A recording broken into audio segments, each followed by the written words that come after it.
Welcome to the Organisational Inclusionist. I'm your host, Grace Mosuro. In this podcast series, we'll be delving deep into the pressing issues surrounding equality, diversity, and inclusion in both the workplace and the broader world. My goal is to foster understanding, inspire change, and amplify the voices of those advocating for a more inclusive and equitable society. Throughout this series, I'll be engaging in candid discussions with leaders, experts, activists, and changemakers from various fields. We'll explore the challenges, successes, and evolving landscapes of equality, diversity, and inclusion.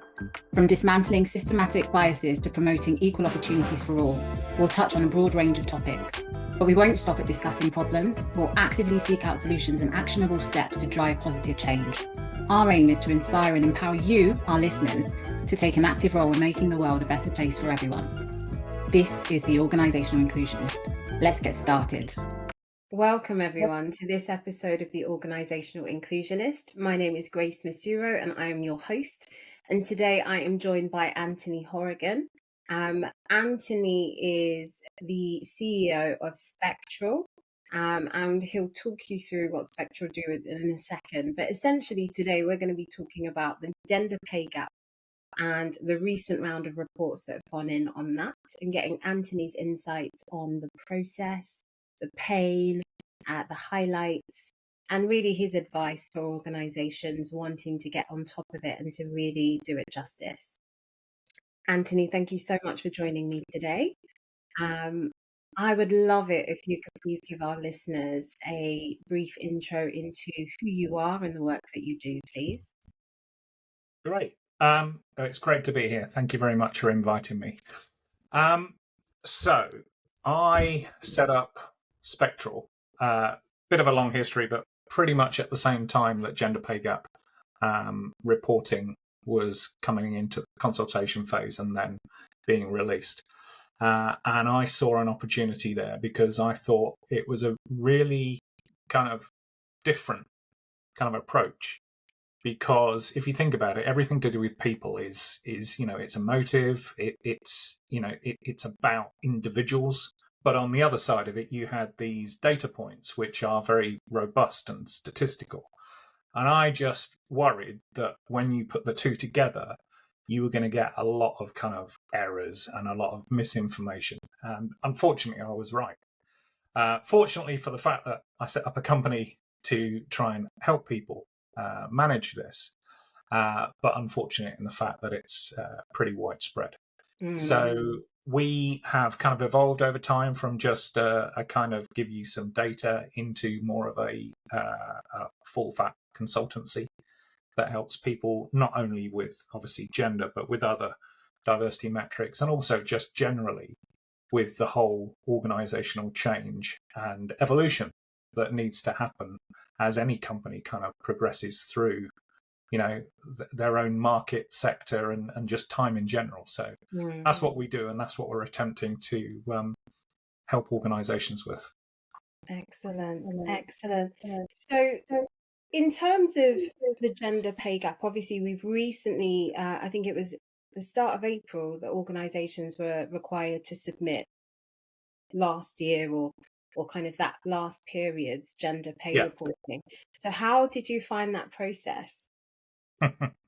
I had to make some notes because it's so if you think about it, it's from a data point of view. Anybody commenting on this, and there are a lot of people that comment on it, lots of big organizations and lots of smaller kind of individuals that comment on it. It needs to be done in the right statistical way. So if you look at the Office for National Statistics, the ONS, they do something. They've been looking at the gender pay gap across the UK since 1997. They look at a sample of around about 200 to 300,000 people, both full-time, part-time, people all in employment, and they look at data like that. They are experts in cleaning and interpreting this kind of data. The data we see from individual organisations that submit to the Government Equalities Office is very, very different. So in the first place, the data they submit can sometimes be wrong. We'll come on to that a little bit later. But also you can't so anybody that says, the gender pay gap has reduced by X% this year, they're probably not doing it in the right statistical manner. The only way you can kind of generally get a good view is to look at the people that have reported in all the years and see what's happening to them on average. But again, you've got to ask yourself, why are we, if the ONS are already doing this across different sectors, why are we reporting this data, grouping organisations together? Surely it's actually, this whole process is for the organisation, not somebody to look at lots of organisations. It's for the actual organisation to go, how are we doing? So it's a very, very different mindset, I think. And I think that's usually, it gets kind of misinterpreted, and people get the wrong end of the stick. Absolutely. Which is unfortunate. Before you go into how you found the process, actually, for any of our listeners listening to this thinking, what is the gender pay gap and why do organisations have to report on that? Would you mind giving them a bit of insight to that? Yes.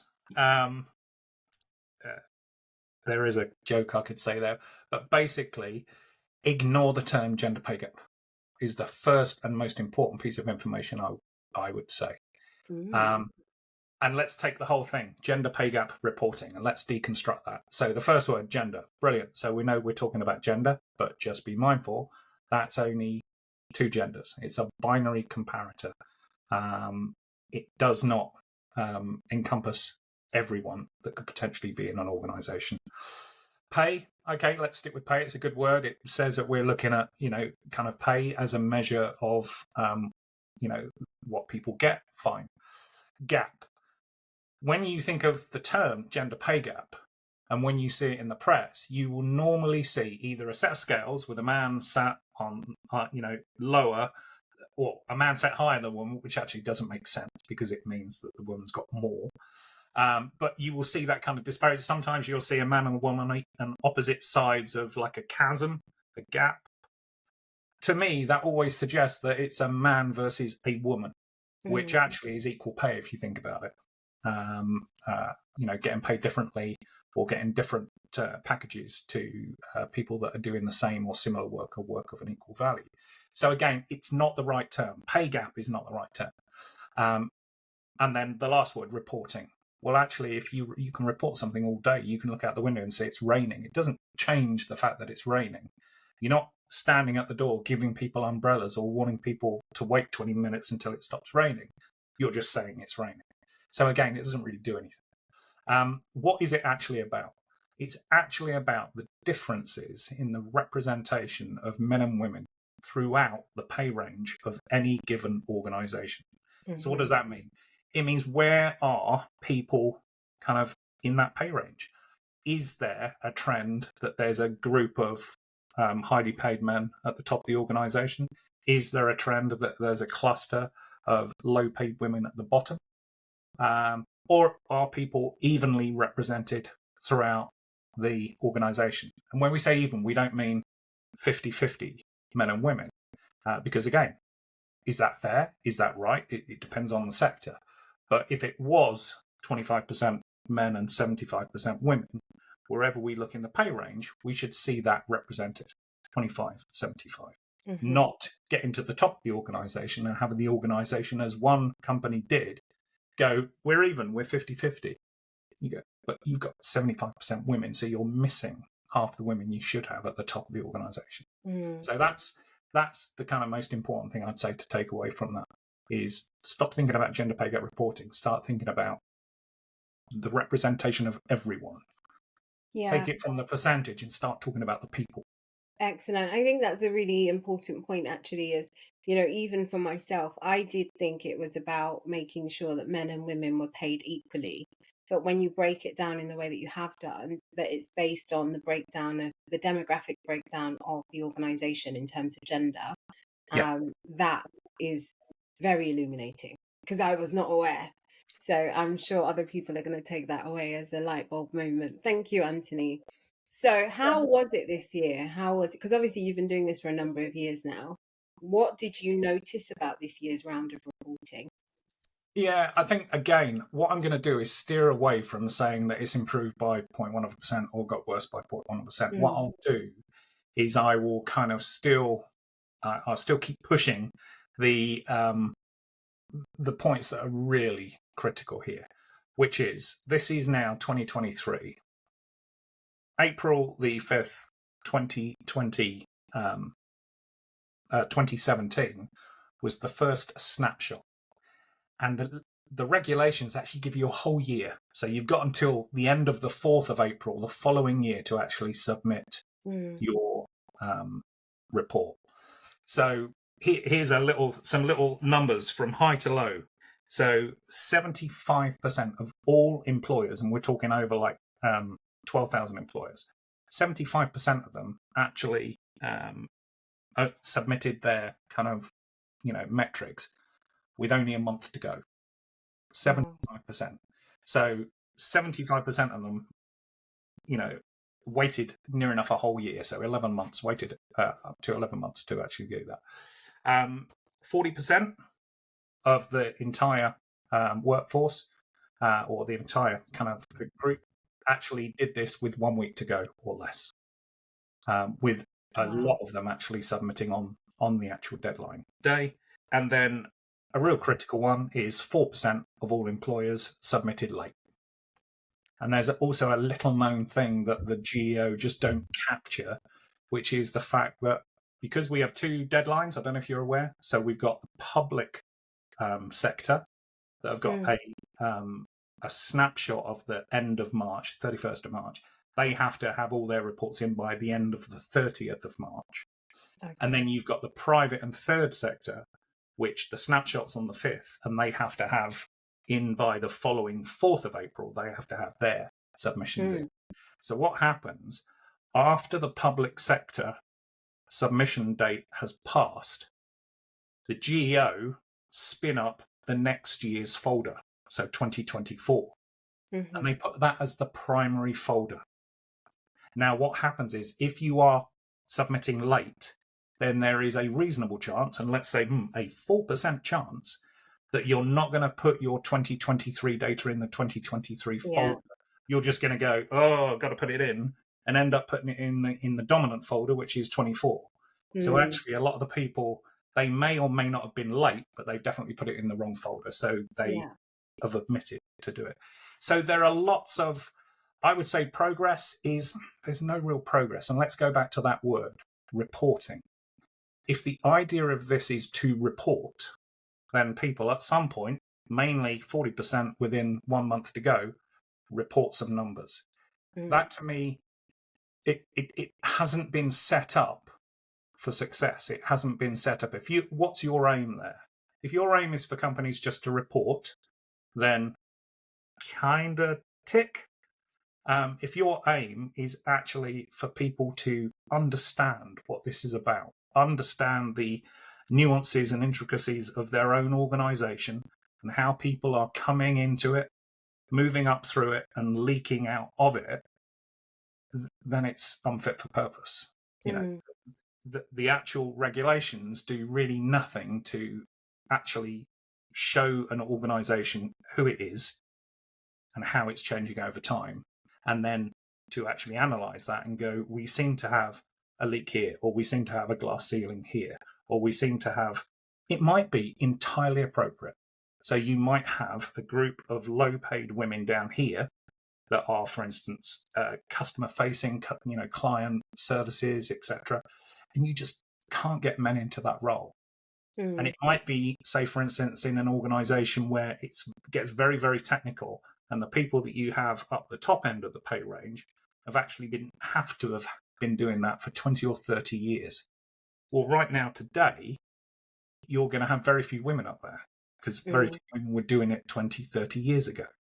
It should be a slightly different story in 20 years' time. However, it really does, you've got to separate out personal choice from path of least resistance. In other words, I'm not going to go and do that because I know that it's quite, misogynistic. I don't want to work outside.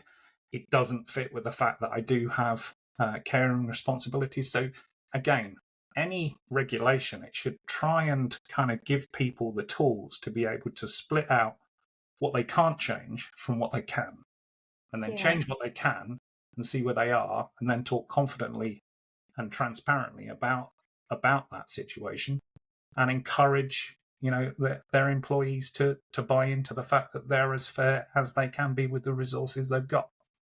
Absolutely. So it's very different from reporting a percentage. Yeah. So what support is available for organizations that are required to report? So in terms of understanding it, because I think a lot of, what we hear when it comes to the gender pay gap or equality, diversity and inclusion work is we just don't know how to do it. Yeah. And therefore we're not doing it because we don't know how to do it, for example. And I wonder how much of that is the reason for people waiting till last minute. Are people potentially thinking, we want to make sure our data is as accurate as possible. We know we're doing a round of recruitment at this stage. Let's get these guys in and then we can do the report. What are your thoughts on that? So the first thing to note from, to be completely statistical about it, the fact that somebody reports with 1 day to go or on the day doesn't mean that they did the analysis that late. They may have done it when they could have done it. Yeah. So when could they have done it? Without going into the kind of intricacies of the legislation, you can kind of pretty much do it at the end of April once you've done your payroll. For a private or third sector company. 1st of May, you can crack on and do it. How long does it take? Well, if it's taking more than a week to actually get some numbers out, there's something wrong. However, I must admit that I had these lofty ambitions to have something called APIs, which, it's a piece of software that sits next to your software and could kind of link into different payrolls from all these digital payroll, right up until the point where I saw the state of payrolls in the UK and how tremendously complicated, and also there's a lot to do with the way you set it up. Yeah. You would expect that basic pay would just be basic pay. It'd be 1/12 of your annual salary. But I've seen back pay in there, advance pay, this pay, that pay.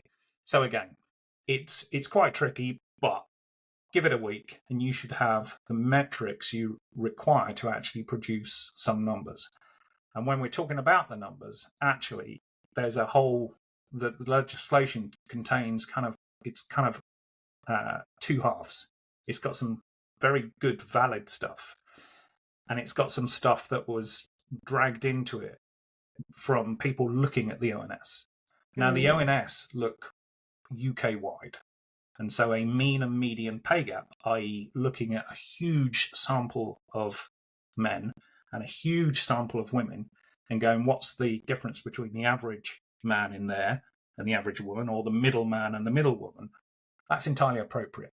You're not going to have a lot of noise in there because actually the data is a huge set of data and any kind of errors get lost in that 100, 150,000 people.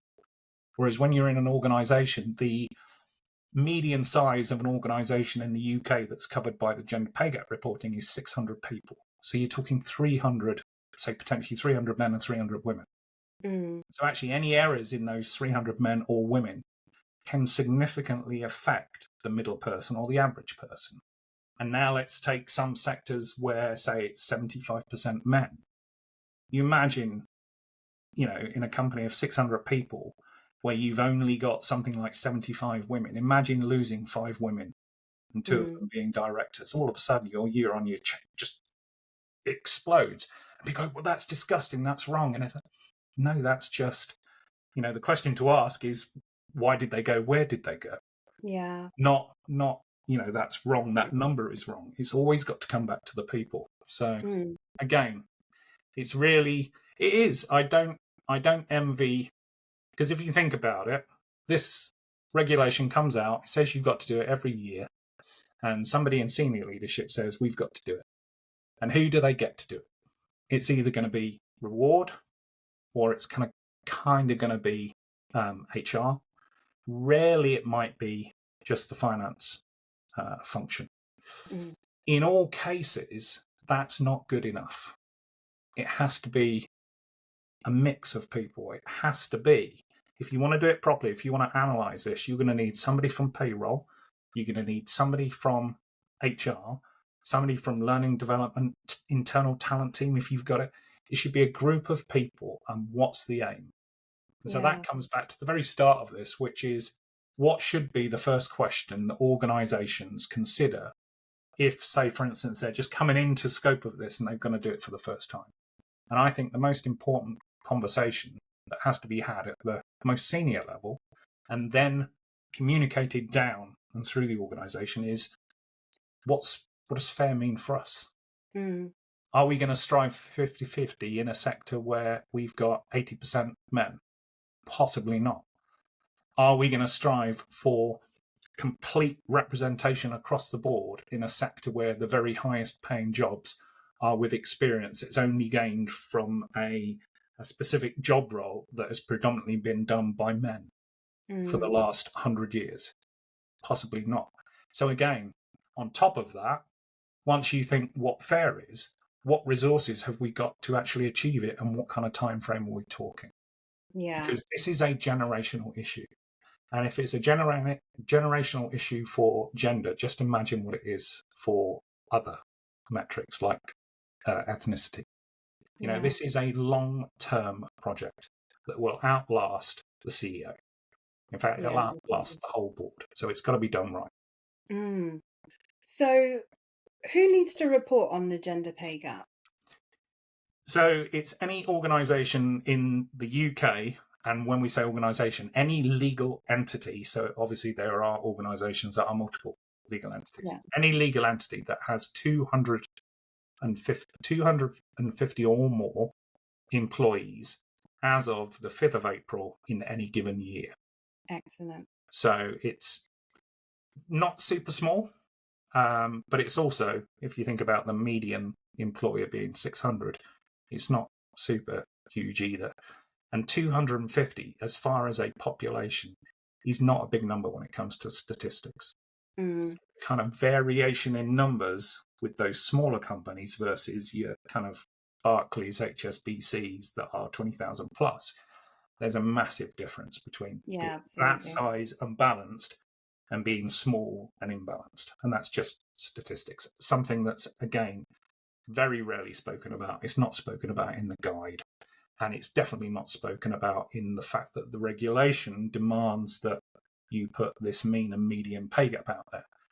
And in fact, the worst offender of all is the media in general, because they are very, very keen to just hit on this single figure. 42 is worse than 38. We've improved by 1% this year, or we've got worse by 2%. We are sorry. So there's a lot of kind of misinformation, as it were, and that is the worst kind of information to put out there, is these aggregated percentages. But do they have any more? So if we're speaking about kind of what the media have to hand to talk about in terms of gender pay gap reporting, do they have any more than those figures? Yes. Yeah.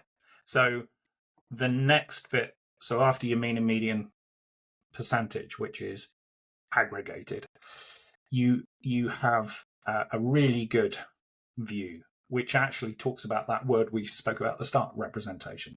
So these are the pay quarters. So what it is, you get everybody listed, let's call it 400 people, and let's call it 50% men, 50% women. And you list them all from the highest paid to the lowest paid. And all you need are two columns. You need what the pay is and if they're a male or female. Now what you do is you cut that in half and then cut each of those halves in half. And now you have 4 quarters. And what you do is you go through and you count the amount of men and women in each quarter. And then you turn it into a percentage. And now you can look at it and you can go, all right, what's the kind of balance of men and women in the top quarter versus what's the balance in the low quarter? And that's when you see things like, right, okay, we've got 400 people, it's all balanced, so we should have 50 men and 50 women in each quarter. But when we look at the top quarter, we've got 70 men and 30 women. Right. When we look at the bottom, we've got 60 women and 40 men. So it's not as bad as that bit, but it's still, more overrepresented by women. Actually, there's a trick missing, which is if you add up all of the men and all of the women and divide by 4, you get the organisation's balance. And now that's a really good number, because now you go, well, we are 50-50 balanced, and in the top quarter, we've got 70 men, so we've got 20 extra men there. And in the bottom quarter, we've got 60 women and 40 men. We've got 10 extra women. So now you can use that plus kind of what roles these people are doing to actually go, okay, the reason that we are overrepresented in the bottom 25% is because of this role, which is predominantly women. And then you can ask questions like, is there any way we can attract men to this role? Well, not historically. Okay, but where are we looking? Talent person, where are you finding, people for this role? Are you kind of casting the net wide, or are you just kind of going to the place that you always went to, or are you just relying on putting an advert out and seeing who responds to it? What's the language in the advert? Why are we not attracting women up here when we know that actually, given our sector, there are women that should be available for this? Are we doing silly things like saying travel required without going travel required once a month, 3 weeks notice, only 2 nights away? To put in proper kind of, metrics on it so that somebody can look at it and go, I could do that, rather than go, oh, I can't do travel because I've got caring responsibilities or I've got to do this or that. So again, there are lots of things that can be done, but all the while everybody's focused on reporting some numbers. It's very, very different to analysing, evolving and communicating. So what do you think some of the challenges are for organisations? Like, what are they struggling with in terms of reporting on the gender pay gap? Well, I think the first challenge is just business in general. In the 21st century, it's difficult. It's a difficult landscape out there at the moment. With rates the way they are, resources are, thinned out. So I think in the first place, again, it comes back to that thing.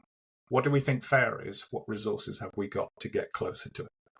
So you kind of need 3 things, don't you? You need to know exactly where you are, but in terms of that bigger picture, representation, roles, sector, geography, then you need to know what you think fair is. And that needs to be a kind of, a very, very honest appraisal of what you think fair is, because fair for you may be different from fair for the next company down the road. And that really does dispel with that word reporting. You are not going to try and compare yourself to the person next door or the company next door. Because even though on the surface they might look like a very similar company, actually you don't know the ins and outs. So to try and compare yourself to that is, again, setting yourself up for failure. The only person you should compare yourself to is how you were last time. And if you're going in the right direction. And and the right direction, again, is one of these points where it's very easy to think you're going in the wrong direction when you're not. So let's take a really clear example.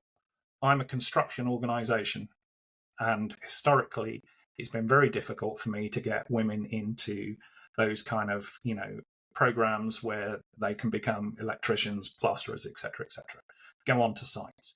But we've done a lot of work and a lot of communication and a lot of kind of hard graft to make sure that that kind of workplace is, fine for women now. The future of construction is now more modular. So it's not so much big burly men constructing things. It's modular bits coming together and being put together. And it's more about project management. So now we've got a place which is now conducive to women, but they haven't generally been in that area. But now we do a really good job, and we go to the local technical college, and we go to the local this, and we go to the local that, and we get, instead of 1 out of 10 women applying to join our scheme to eventually become a site manager or a quantity surveyor or something like that, we now get 5 out of 10. Well, we've now got 5 times as many low-paid women coming into our organisation. So our pay gap is probably going to increase, but it's increasing for the right reason. Now, the kicker is we've got to measure that and make sure that those women coming in have the same opportunity to move up at the same rate as the men that came in with them. And if they're not, the only reason they shouldn't be moving up at the same rate is because they are not being measured 1-for-1, or they are making a decision which is purely based on their own choice, not a choice that's enforced on them by, say, well, I can't get childcare, you're not doing anything about it, so I can't keep doing this job at the rate that Jeff's doing it. So again, very, very different from, what we've seen before.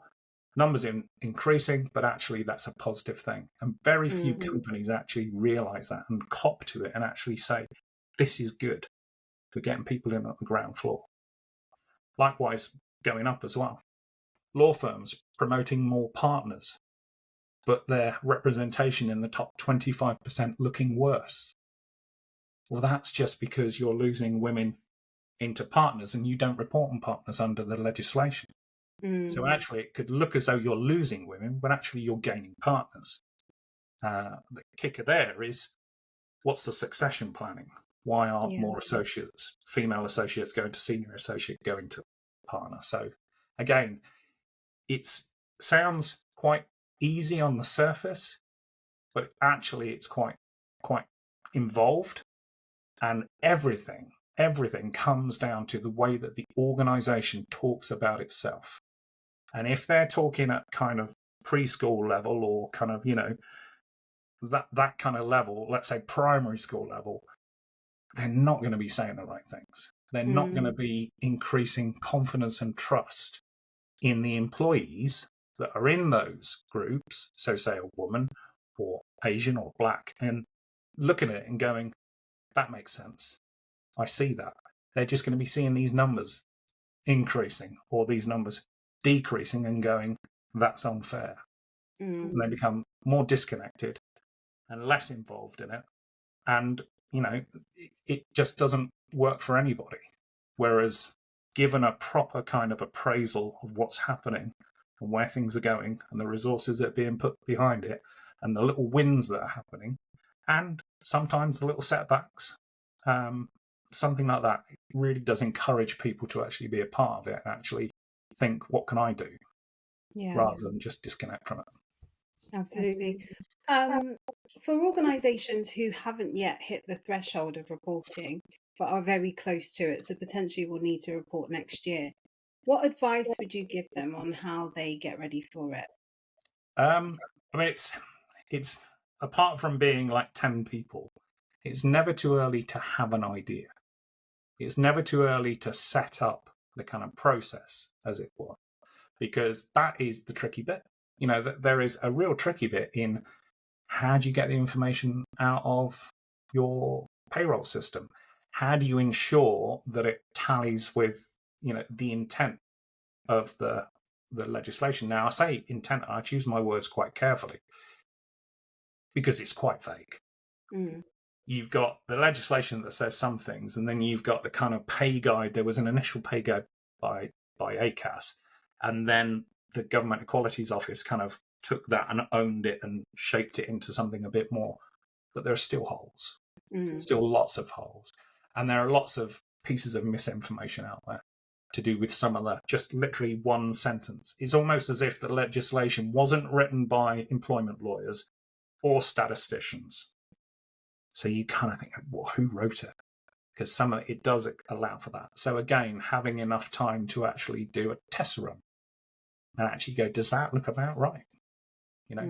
And getting the right messaging. In other words, this is not going to be about a percentage we're going to tell you people. This is going to be about a representation of where everybody is, and then an initial explanation of why. Yeah, I think that's really a really important point. Actually, is particularly for organisations that are about to just do their first round, is seeing this first round of reporting as an opportunity to establish a starting point. And being comfortable with it maybe not being where they want to be, but then creating a plan as to how they're going to get there.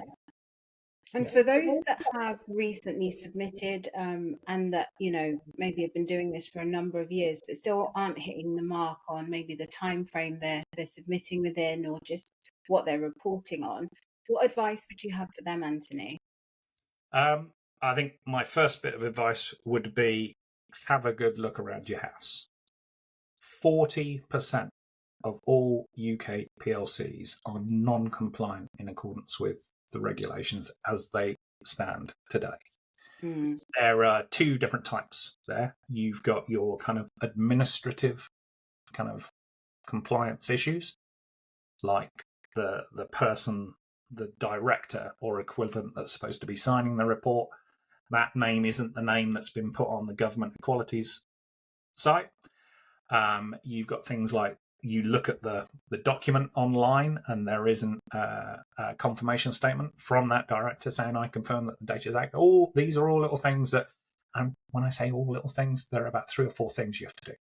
It's literally reading a set of instructions like that and making sure tick, tick, tick, tick. So I would say the first thing is go away and make sure that you are fully compliant, because put it like this, if 2 years down the line, HMRC discovered that your annual accounts were wrong, do you think they would just go, that's fine, just correct it, and they wouldn't have any more questions?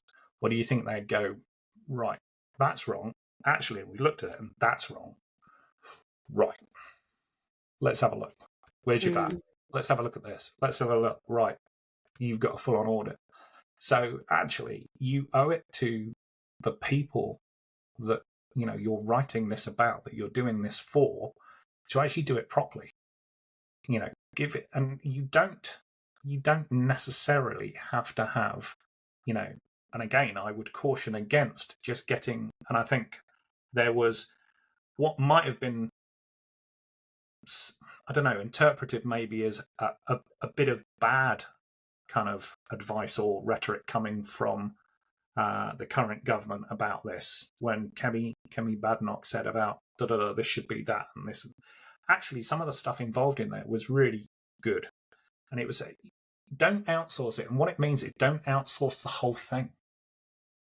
It's your responsibility as a business leader. You have to own this. Yeah. So yes, if you're going to get people in to help with getting the figures and interpreting the figures, yes, that's good. If you recognize you don't have the in-house capability to do that well, then most definitely get somebody to help you, but own it. Get them to educate you until you understand what this is about. Make decisions based on that education and understanding, not based on something random or some kind of benchmark from somewhere else. This is individual to every organization, and you've got to steer your own ship. So you need to know exactly what type of organization you are, where you're going, and what the kind of, pitfalls are for you, and where you can make, improvements and wins versus where you just simply can't, given the current state of the UK market. Excellent. And how can Spktral help? Again, we've got lawyers that work for us. And I think they're just about to use a quote I gave them, which is, they are the best outsourced in-house lawyers I've ever used. And I think that says everything, because when I get something from them, it says we should, not, you could. Yeah. They make decisions, but they will inform that decision and educate me and say, this is why I think we should do this. Here is a risk, but this is the reward. And I think that's the way that we have grown to operate. We started with a template that we gave people. They filled the template in, and we just produced, literally, we were the calculator, which is awful when you say it out loud, because actually the information that you put in has to be accurate. Yeah. So now we do the whole left to right process. We help set up the project team that's going to be responsible to senior leadership to actually analyze this and produce action plans and advice on where they are, where they potentially could go, and how to get closer to what they say is fair. We work at the very start with payroll, and we do a full-on audit of the data, and we provide a kind of left to right of, there's the raw data, there's the curated data. So any decisions that have been made are clearly documented, so people at a later stage can go, that's why we made that decision on that date at that time. That's why we decided to interpret that piece of pay as that. And then we work using some really good consultants we've got to actually say, so what? This is what the data is telling us. These are the places where it's not as fair as you want it to be. What can you do? What are you doing in terms of talent? What are you doing in terms of processes and policies? What can you do? Not everybody can just instantly go, we're going to have the same we're going to say maternity is paternity. So we're going to give this much paid leave. Some companies don't have the resources to do that. So again, what's the art of the possible? What's funded? What's possible? And also setting that kind of time frame, and then kind of start to do it. And marking in the data. This is when we started doing this. This is when we stopped using that agency to find people and started doing this to find people. Oh, right, our numbers are improving here ever since we did that. Okay, it's actually making our gender pay gap worse if we were to take this mythical number.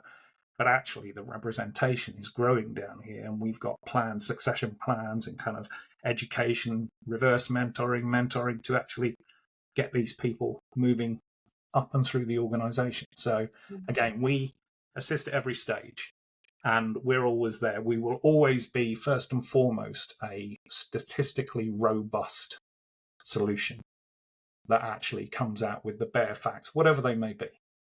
And I honestly don't believe there are many evil organizations like, Dr. Evil's organization sat in a volcano somewhere. I think people have the best of intentions, but I think sometimes the communication of those intentions doesn't reach either the right people or it doesn't reach deep enough in so that people think right now there will be CEOs sat there, and maybe the CEO of a charity that begins with B, not knowing that whoever typed in their pay quarter information for 2023 typed it in the wrong way round. So to anybody that knows what they're looking at, they're saying that they've got less women above the midpoint of pay than they have below the midpoint of pay, but their pay gap is saying that the median woman, the middle woman, is paid more than the middle man, which is, they're not bad. They just haven't got a robust process that treats this, say, for instance, like annual accounts, and puts an audit behind it and says, that is correct. Now let's use this to inform and better describe our plans and move forwards. Excellent. Thank you so much, Anthony. So the purpose of today's podcast was really to give people an insight into the Gender Pay Gap report and what it is, but also to hopefully give organisations some tips that they can take away to improve how they report going forward, and obviously to give them insights into Spktral and how you can help. And I think you've massively done that. I think particularly in terms of the perspective of seeing you as a partner, so someone that's there to actually support them to own the process. I think that's really, really important. So I'd like to just say a massive thank you for joining me today, Anthony. It's been such an informative session. You're very welcome. Oh, my pleasure for having you as well. And I think it's going to be a really, really good episode for a lot of people to take away and probably get in touch with you just for potentially a bit of advice about, how they get started. Because I think the key message that we get here is you can start working on it pretty much as soon as you've submitted your recent one. So how people get ahead, I think, is going to be really important to make sure we get the accuracy we're looking for. Yeah.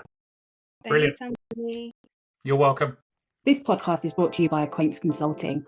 We'd love it if you could take a minute at the end of this podcast to follow, subscribe, whichever is easier or available for you on the platform that you're listening to us on. We're really keen to grow this channel and really impact equality, diversity and inclusion across the world. And with your support, we can do just that.